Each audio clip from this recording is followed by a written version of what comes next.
Hey everybody, it's Mike from the Mike Wagner Show, powered by Sonic Web Studios, brought to you by official sponsor of the Mike Wagner Show, international warring author Mia Moses and Missing, available on Amazon in paperback and ebook. Coming soon, Missing 2, double the expense, double the fun. Check it out on Amazon. Also brought to you by a sweet psalm, especially Raina Wagner, based life of David, including 30 Squids of Pains and King David Psalms. Amazon.com, keyword Sweet Psalm Serena Wagner. Also, check out the Mike Wagner Show at the MikeWagnerShow.com and link to it, the Mike Wagner Show, 50 podcast platforms, 110 countries, including Facebook, SoundCloud, Spreaker, Spotify, iHeartRadio, also Apple Music, BitChute, Rumble, and YouTube. Follow us on Instagram, LinkedIn, Twitter, and TikTok today. We're here with an amazing lady who is a multi-talented novelist, a former attorney, and graduate of the Creativity Workshop in New York, born in South Africa to Greek Cypriot parents, and holds a bachelor's and bachelor in laws from University of Witwatersrand, and currently living in Atlanta. We'll talk more about that. She grew up listening to stories told in different voices, accents, and languages, and also being read Greek fairy tales and learned about the Bible by Irish Catholic novels. We'll talk more about that. A new book is out with contemporary historical novel set in 1989 in South Africa, where intersecting lives of Greek Cypriot immigrant and a Black South African woman regarding the cost of apartheid and also the power of female friendship and more. The book is called Under an African Sky. Live, ladies and gentlemen, plus dudes in beautiful downtown Atlanta, Georgia. The amazing multi-talented novelist, former attorney, graduate creativity workshop with a book Under an African Sky, the multi-talented Elene Catrakilis. Elene, good morning, good afternoon, good evening. Thanks for joining us today. Good morning. Good morning, Mike. Thanks very much for having me. I appreciate it. Well, it's great to have you on board, Elene. You're a multi-talented novelist. You're a former attorney. You're a graduate of the Creativity Workshop in New York. You're born in South Africa to Greek Cypriot parents. You hold a bachelor's and bachelor in laws from University of Witwatersrand, and also currently in Atlanta. You grew up listening to stories told in different voices and also accents and languages, being read Greek fairy tales and learned about the Bible by Irish Catholic nuns as well. And you have a new book, a contemporary historical novel sent to South Africa, interacting in the lives of Greek Cypriot immigrants, Black South African woman regarding the cost of apartheid and power of female friendship and heartbreak, betrayal, and more. Of course, takes a lot of forgiving. The book is called Under an African Sky. Before I get to it, Lainey, tell us how you got started. How did I get started writing? Way back. So shall I tell you a little bit about where I was born? And correct, yeah. Like I said, the Wayback Machine, way back. Okay, got it. So I was born in South Africa many years ago to Greek Cypriot immigrant parents in the country. I grew up as an only child of very protective parents who worked 7 days a week. And I had to find ways to entertain myself. So I read a lot. But I was always surrounded by cousins, uncles, and aunts. And even though my parents worked 7 days a week, Sundays they would close their equivalent of a 7-Eleven store, and lunchtime was sacred. And all the family would gather at one of the homes of the immigrant families there. And I would sit there listening to all the stories told by the adults. So that's kind of typical of an only child. You're always listening to the adults. I went to a convent, an all-girls convent, run by the Irish Catholic nuns. My parents were very protective of this only child. It was actually a beautiful experience. From first grade to 12th grade, there was a lot of routine, structure, discipline. The end of the day, they would read Bible stories to us. So it was a happy childhood. I went to university in South Africa. Wits University is the way we refer to the university. Then I did a Bachelor of Arts and then the Bachelor of Laws.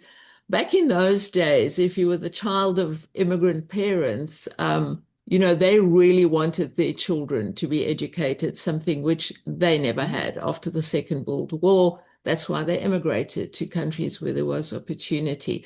So you had three choices as to what you were going to become.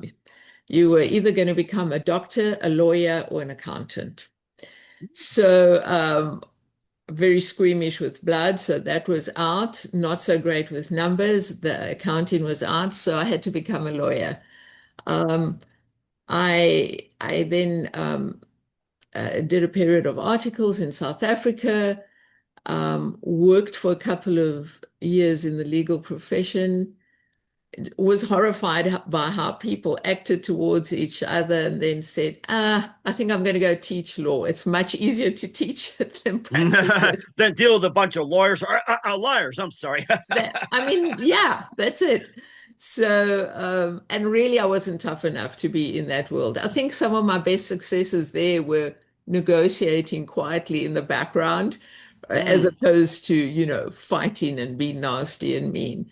But still, as my parents had always said to me, it doesn't matter what you do with the degree, just get the degree and learn some critical thinking. And they were right. They were right about that. Then I met my husband. I met and fell in love with my husband, who already had one foot planted in the USA. Deep down, I knew that ultimately we would end up in the USA because, he was always after the American dream. But we didn't want to unsettle my parents too much, tell them your only child is off to the US. So we waited a couple of years and then we set off for the US. Hmm. And That's a fascinating journey. And you end up in Atlanta, or did you end up anywhere in the U.S. before settling in Atlanta? no, we came straight to Atlanta. And I must say, when my husband was trying to entice me with the US, he said, I'm going to take you up and down the East Coast. We're going to get in a car and drive, and I'm going to let you pick. And, he had relatives in Florida. He had very good friends in Ohio. And I think he brought me here in one of the worst storm seasons that the US has ever experienced. I'd never seen snow. And I remember taking a slide on the ice and thinking, oh, this isn't fun. Um, but when we got to Atlanta, he has a cousin here, and she has the gift of hospitality. And she just Nice. I mean, I think a place is affected by the person who's showing you the place. And she just wove a magic spell around the place. And I remember when we drove into Atlanta, it had rained, and Atlanta's very lush and green and lots of trees. And there was this beautiful rainbow over the city. And my writer's brain then kicked in, and I said, "Oh, this is a sign from God. This is the place." And then the friend Christine was just such a wonderful host that's how we picked Atlanta. Oh, wow. Okay. And full of peaches too. And I think that is terrific. I mean, you got a beautiful background right there. And I could see that right now. And what was that one exact precise moment that simply influenced you into what you do in the rest of your career? Well, when I got here, I had two young children, a 5.5 year old, and my son was 8. So I was a full-time mom as we were trying to figure out, the lay of the land here. I had helped my husband a little bit in his business. I wouldn't have really been able to practice as an attorney here at the time. I would have had to Hmm. start all over again, do the bar exam. But I was writing. Writing was a way for me to just hold on to the past, journal my feelings, the sense of Hmm. dislocation. So that that was going on for a long time before I finally settled into the novel. This first novel that we're talking about, Under an African Sky, really, I began seriously to sit down and write it once my kids went off to college. Um, that's when I settled down to write it. And that's when I realized, just because I've been an avid reader my whole life, and just because I've written a few nonfiction opinions, it didn't necessarily mean that you knew how to write a novel. Because Hmm. what you've got in your head, and then when you transplant it onto the page, doesn't always look as good as what you've got in your head. It's almost like the concept of what goes in your mind doesn't necessarily translate onto paper. I've had that happen all the time. And of course, I try to write something down. So it's like, I go ADHD all of a sudden. What advice would you give to somebody who suddenly goes ADHD or just hate or just has a fear to write? Yeah, yeah, no, it is crazy. And I do get a bit ADHD as well as I'm writing. But I just decided because I could see I had accumulated quite a bit of material and I had to make sense of it. So then I started going to writers' workshops, asking people who were way smarter than me, what do you think? How should I do this? I started buying all sorts of how-to books. But in retrospect, I'll tell you this, Mike, when I first came to Atlanta 26 years ago, there was a famous author who came to Atlanta to promote one of his books. And I Mm. remember timidly going, so the writing thing was in my head from way back then. And I remember timidly going up to him after he did his reading and saying, what advice would you give to a first-time author? And so he looked at me, and you know how writers are, they always have this little bit of a barrier distance around them. And Uh-huh. he said, there's six things that you need to know. So I was, oh, I need to get pen and paper out because I'm going to forget what he said. And then he said, you have to read, read, read, and you have to write, write, write. So at the time, I was like, ah, he's just been standoffish, so whatever. But I Mhm. kind of kept that in my mind. And after all the workshops, which were helpful, and after the reading the how-to books, and at the end of the day, what you have to do is sit down and write. Because only when you write do you figure out what you don't know. And different writers have different strengths, and you can Mhm. only figure out what your strengths and weaknesses are once you begin writing. So, Mm. I think that are interesting. You mentioned like the six things: read, read, read, write, write, write. I only count two. Maybe it's two times three. So I think that's pretty good one. So like just put in a zip package or something. So, yeah, yeah. right. I, So I was just thinking about it too. That you had accumulated writing styles and studied authors and everything. Who are some of your favorite authors and favorite writers growing up? okay, so my favorite author of all time is Charles Dickens. And I'll Nice, classic. you know why? Because I grew up, in South Africa, and the school I went to used the British education system, and we had the Irish Catholic nuns. So all the books that they had at the library, I mean, Charles Dickens, we read everything. Um, I think my favorite of his books is Great Expectations because Oh you have yes. this little, I'm a sucker for little kids, as they Mm-hmm. set off into the big wide world. But a lot of the issues that he deals with there are issues that are relevant today about, belonging, trying to fit into a society. And I also love the way he writes. I mean, he's wonderful with atmosphere and creating the world. You kind of feel as if you are right there in England. But interestingly enough, another one of my favorite authors is Jhumpa Lahiri. I mean, she's a Pulitzer Prize winning author, and she's the exact opposite of Dickens because her prose is very sparse and precise, and Mm.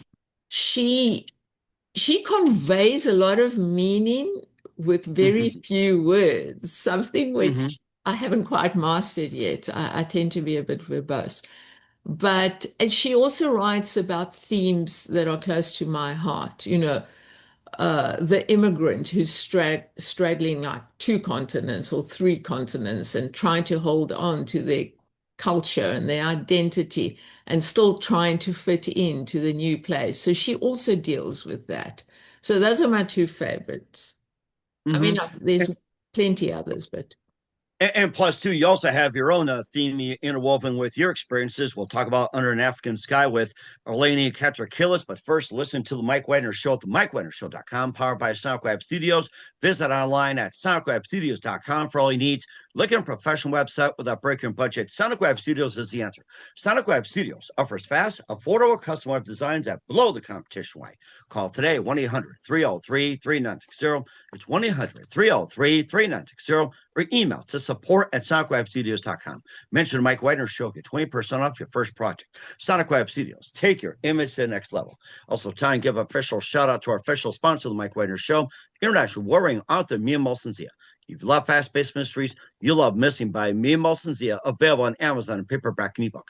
Missing is fast-paced and intriguing with an unforgettable twist. Takes place in 4 countries, 2 strangers, 1 target, where truth is illusion and those will be the first go missing. It's available on Amazon in paperback and ebook. Missing by Mia Molson-Zia has gotten great reviews. In Evil Evan endorsed by Howard celebrities, including Joanna Cassie, Forbes Riley, and Meadows. So grab your copy today for Girls Missing by Mia Molson-Zia, available on Amazon. Coming soon, Missing 2, Double Expense, Double of Fun. Check it out on Amazon. Also brought to you by a Sweet Psalmist by Serena Wagner, based on the life of David, including 30 exquisite paintings and King David Psalms. The Sweet Psalmist gives new perspective of David through Psalms he wrote as the time of shipwreck started, and complicated yet turnt relationship with King Saul. It's a story of love, betrayal, repentance, hope, and more. Check out the Sweet Psalmist by Serena Wagner on Amazon. Keyword Sweet Psalmist Serena Wagner. Also, check out the Mike Wagner Show at the MikeWagnerShow.com and a link to the Mike Wagner Show. 50 podcast platforms, 110 countries, including Facebook, SoundCloud, Spreaker, Spotify, iHeartRadio, also Apple Music, BitChute, Rumble, and YouTube. Follow us on Instagram, LinkedIn, Twitter, TikTok. Take us with you on any mobile device. And for great gift ideas, go to Amazon.com. Check out the Mike Wagner Show podcast, T-shirts, pop sockets, throw pillows, tote bag sweeties. Makes great gifts 24/7. Go to Amazon.com. Check out the Mike Wagner Show podcast. And for more great gift ideas, go to Amazon.com/Mia Molson-Zia for great books, merchandise, and more. And support the Mike Wagner Show on Anchor FM, PayPal, and the MikeWagnerShow.com. We're here with amazing multi-talent novelist, former attorney, graduate of the Creativity Workshop in New York, Elene Catrakilis here on the Mike Wagner Show. And you got your book, Under an African Sky. It's a new book about contemporary historical novel set in 1989 South Africa. So, tell us more about that time period, 1989. Yeah, that was a fascinating time, Mike, because the walls of apartheid were about to come down. So there was this whole atmosphere of both fear and elation in the country.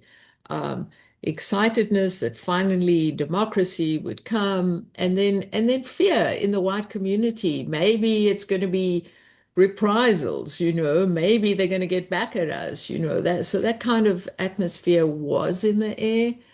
But I think predominantly excitement, but people are always scared of change because you just don't know what's coming. Yeah, and yet, ordinary people are going about their everyday lives. They have to put bread and food on the table. They've got to sort out their kids, their education. So people were just carrying on with their lives and just hoping and praying for the best. And that's kind of what I'm trying to, one of the things I'm trying to show in the novel, that even though extraordinary circumstances are happening around people at higher levels, down on the ground, the people are getting on with their lives and paying the price for mistakes that others may or may not be making. So it was certainly a very interesting time. How did you feel about Nelson Mandela and the way he ran things? Nelson Mandela was an incredible man. And when I think back about it, he had this incredible presence. When he walked into a room, you just knew there was this special person in the room. I didn't get to be in the same room as him, but friends of mine who were said there was this presence about the man. He had this incredible dignity, and he ruled strictly, firmly. He took no nonsense, treated everybody fairly, whether they were black or white, and was determined for forgiveness and reconciliation. So there was a tremendous effort to reconcile everybody and try to put the past behind. But I mean, it's very difficult to undo damage like that instantaneously. And South Africa still lives with the damage that is lingering from the policy of apartheid. But Mhm. he was a great leader. He was a great leader. And how you feel about the state of South Africa today? Do you think it's improved, changed, went down a bit? How do you feel about the state of South Africa today? So, I mean, South Africa's president now is also a very clever man. I remember him from back in my days, Cyril Ramaphosa. Um, South Africa has a, something, I think it's unique to them. As soon as you step off obviously I'm a little bit biased, you step off the plane and you feel the spirit of the people, the resilience of the people is something that you feel straight away. And I think it's something about the fact that adversity breeds resilience. And these people are tough and they're strong and they've been through so much that they are determined to enjoy life. So if you're sitting there in a restaurant, and they have some of the best restaurants in the world, by the way, Nice, nice. You're um, making me hungry, Eleni. you need to go visit sometime. Oh, I You got know, to. Maybe wait, watch some soccer or something. So yeah, they are soccer fanatics. Yeah. Everything that they do, they're passionate about it. So, I mean, South Africa has a problem with crime. It had a problem when I was there. It still has a problem. It's not targeted against a sector of the community like the whites. It's everybody is suffering from the crime problem. I mean, it's just across it, and it's just something that I'm hoping Mr. Ramaphosa will somehow figure it out. I have this, I'm not on the ground there every day, so it's difficult to get a feel for it when you're not there, but I listen to family and friends talking to me. But I remember this wonderful time in South Africa. When apartheid was abolished. And I remember Cyril Ramaphosa, who was also much younger then, and a member of the National Party of President de Klerk, a younger guy called Rolf Meyer. So Rolf Meyer was from the one party and Cyril Ramaphosa from the other party. And these two had to work together to form the interim constitution until they transitioned. And they were at it day and night, with their committees, sitting around tables, hammering this out to make everybody feel protected. And I remember they were at an event and they must have been working all day. And the two of them had their arms around each other's shoulders. And they had taken a song, which I don't know if it means anything to you, an old song called Give Me a Kiss to Build a Dream On, and they'd hmm. ad-libbed it, and I can't remember. And they were saying, "Give me a deal to build a dream on." Oh, You know, I get it. they I'll have to look up that song, "Give Me a Kiss to Dream On." Although I've never heard of it, I think I'll check out that song. check it out because, but it just that image stayed in my mind. I mean, these two guys working round the clock, day in, day out to reach a deal. And then I look around me now and I say, come on, people, sit around a table, talk things out, work it out. If a little country like South Africa could do it, everybody else can do it. But anyway, I'm Mhm. going off on my, Oh, that's okay. You know what? This is also led into a book where two women must navigate a world, everything to hold dear, threatened by cross currents, political upheaval, and involves a Greek Cypriot immigrant living a lavish lifestyle, and also a local South African longtime employee. And basically, it's like friendship and everything. And maybe you can talk about the two main characters in the book.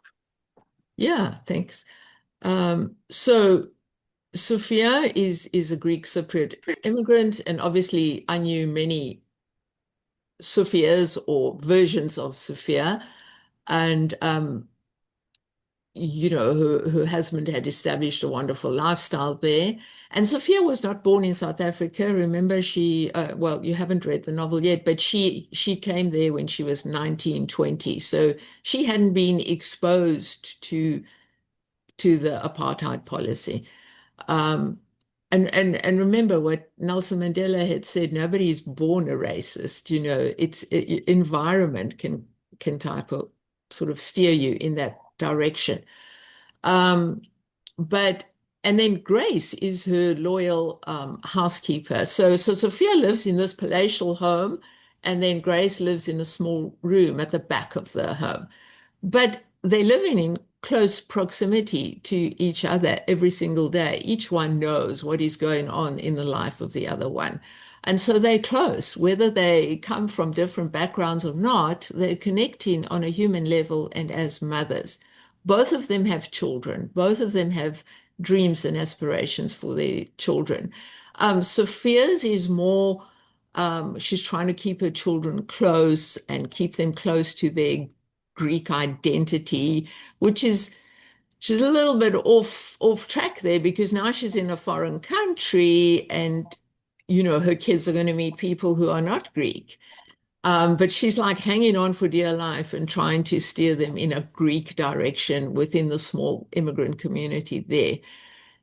Grace's worries are for her son's education, and she has to navigate those issues. And she gets a lot of help from Sophia, who's helping her fund her son's education and so on. So Sophia's struggles are more personal and to do with identity and trying to bring up her children in a divided country.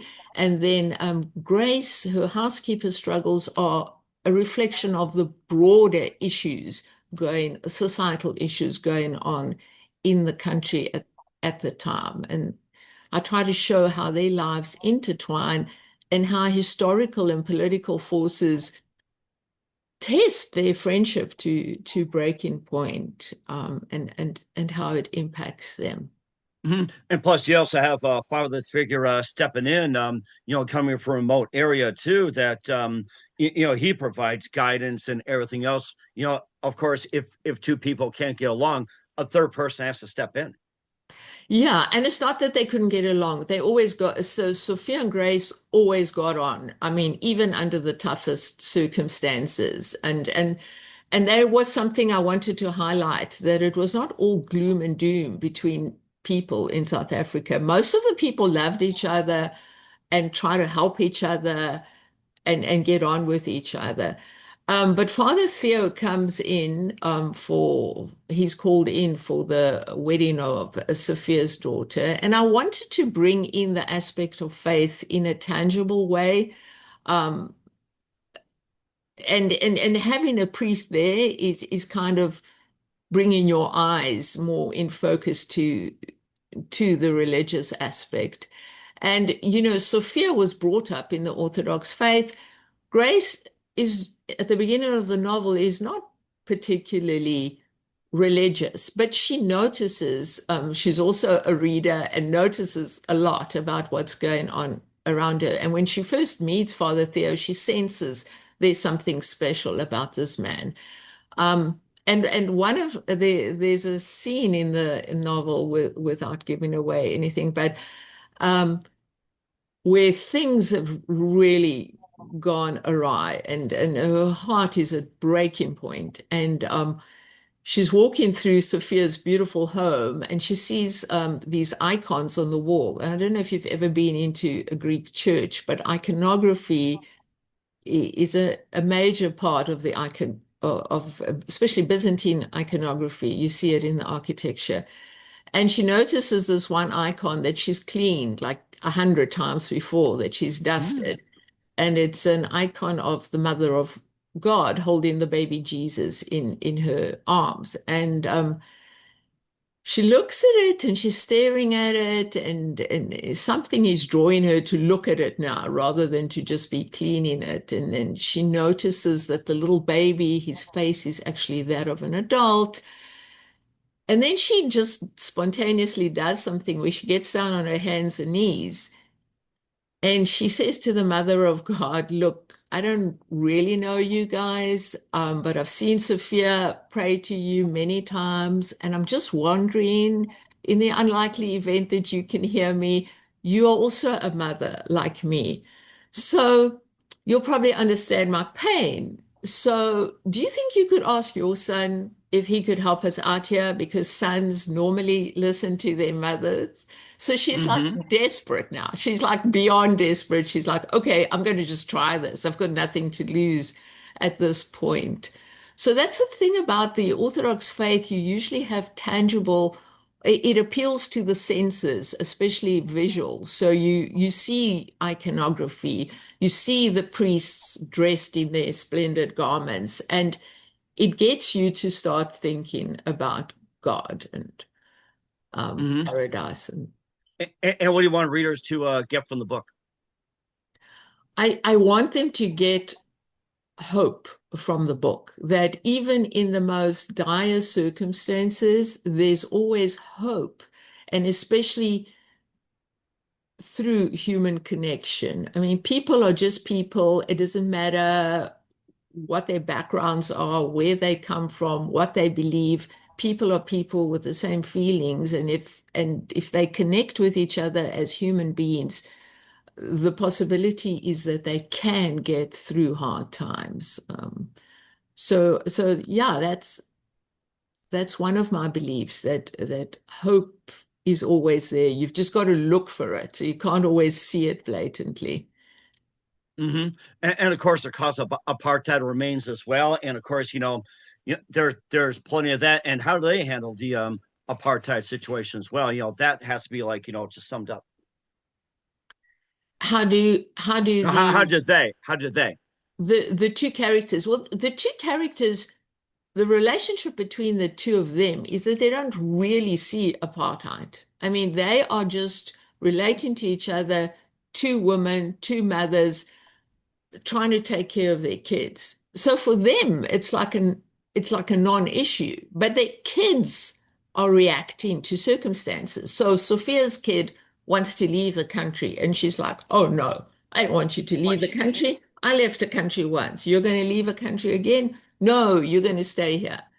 Um, Grace's kid is battling with the education. And she's got him at university.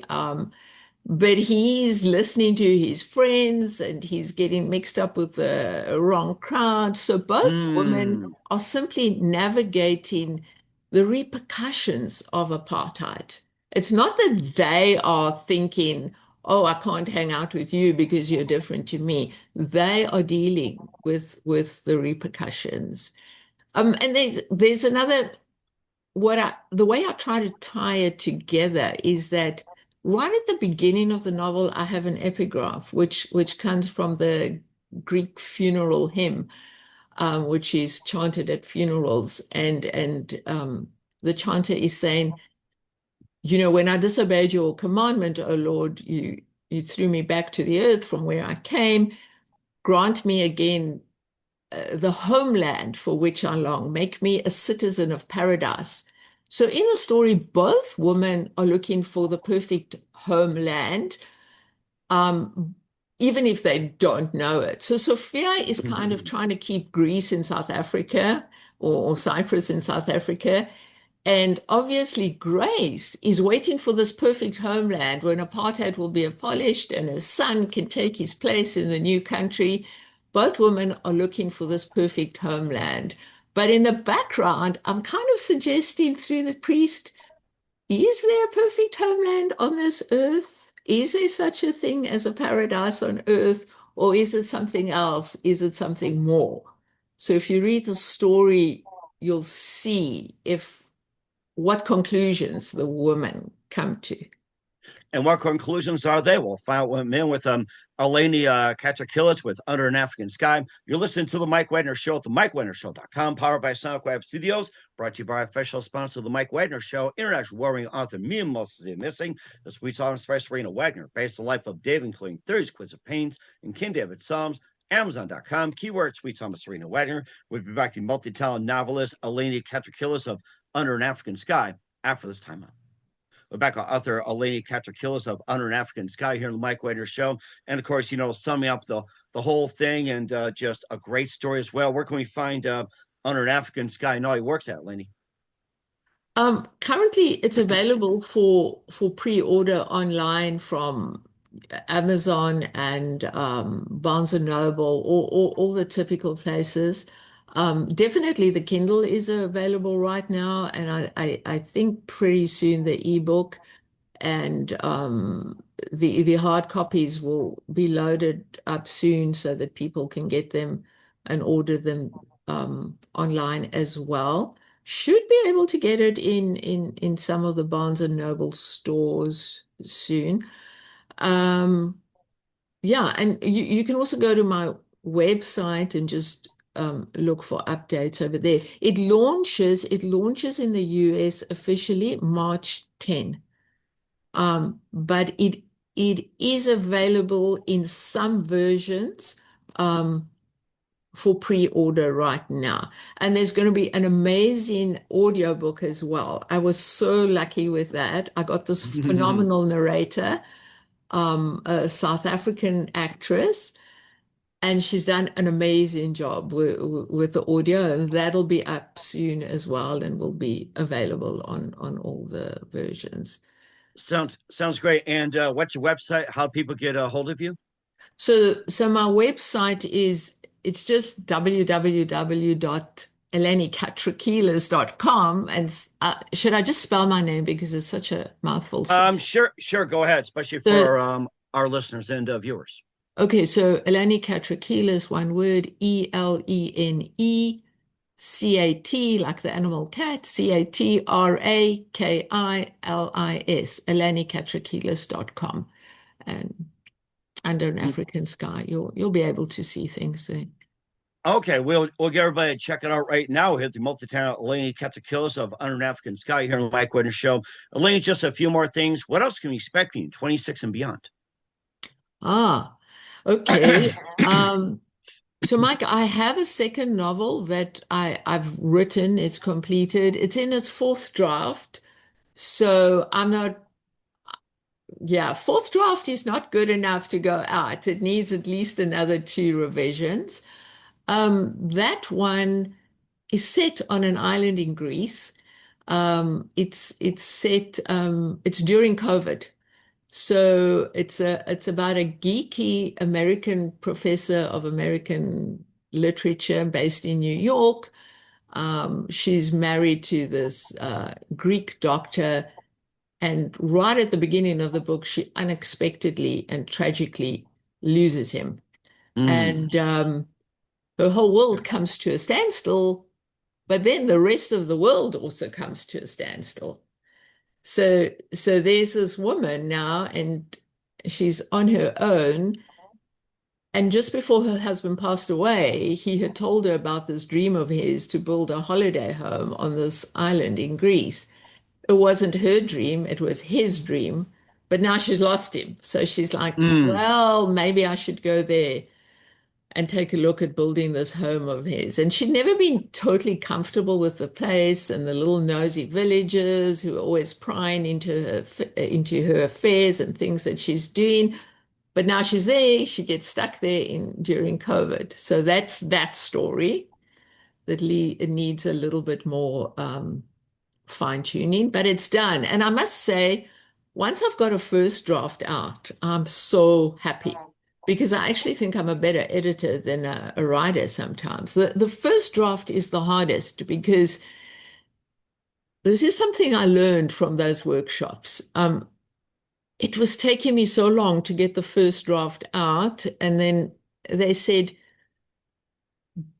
actually sit and write it by hand, even in your own shorthand, then trying to do it online, because when you're working on a laptop, your internal editor kicks in and you're looking for perfection. And that's not what you want with the first draft. With the first draft, you just want to get it out, get it down, then go back, then look at it, find your patterns, find your themes, find your characters. It's all there, but don't look for perfection in the first draft. So that's something very useful that I learned. So once you're on draft 4, you're A for away. You're kind of having fun as you work through it. And it sounds like you're having fun as well, too, Elaine. And who do you consider your biggest influence in your career? Who's the biggest, my biggest Influence in your career, yes. in writing? My biggest influencer, do you mean as, authors or just people It can be around anybody, me? anybody.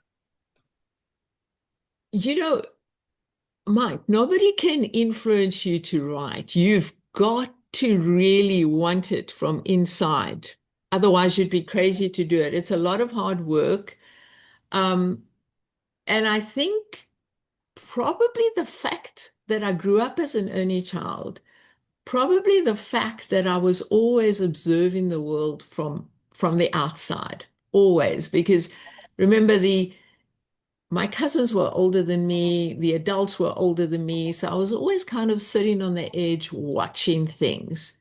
And then even when I came here, until I acclimated to everything and everyone, you're always sitting on the outside watching. So I think I observe things and I see things and I think, wow, you know, really? And I want to write and explore. And that's the other thing I do a little bit differently. They say a writer shouldn't start with themes, that you should start with plots. I never have a plot. That you should start with characters. Possibly, sometimes I am amazed by certain characters and I make notes about them. But mainly, I think what influences me to write is just observing the world around me. And when I'm astonished by something in particular, I start writing down my thoughts. And then the characters emerge. And then finally the plot. Maybe that's why it takes me so long. Right. Yeah. And you're doing a great job, too, and well worth the time as well. Advice to everybody. And speaking of advice, what is the best advice you can give to anybody at this point? About writing. Anything, anything in general. I think when it comes to writing, just sit down and do it. Just start and don't look for perfection straight off the bat. Just get that first draft out. Advice in general, who am I to give advice in general? But I would say in this chaotic time in which we live, when you see things around you or on the news, try to show restraint. Try to think before you open your mouth and talk. Don't cause the situation to become more inflammatory. My late father was not an educated man, and he was a man of very few words. But when he spoke, we all listened. My husband even says, when your dad spoke, he was a very smart man. He was also quiet and observant and not quick to rush to judgment. And now that you've got me talking about that, maybe that's what I would want to say. That's one thing I learned in law. There's always three sides to a story. There's the one side, there's the other side, and somewhere in the middle lies the truth. So don't rush to judgment, I would say.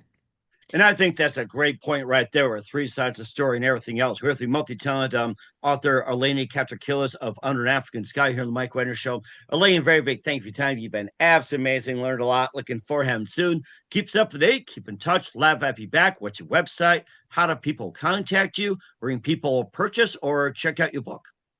Thank you very much. Thank you Website? very much, Mike. Website? www.elenecatrakilis.com. They can also just look up the book on Amazon or Barnes and Noble, and that'll pull up my name, which is a bit of a mouthful with spelling. But if they look up Under an African Sky by Elene Catrakilis, it'll put up all the information that they need. So Okay. We want everybody to check it out right now. Once again, Elene, a very big thank you for your time. You've been absolutely fantastic. Looking forward to having you soon. Keep us up to date. Keep in touch. Glad to have you back. We wish you all the best. And Elene, you definitely have a great future ahead of you.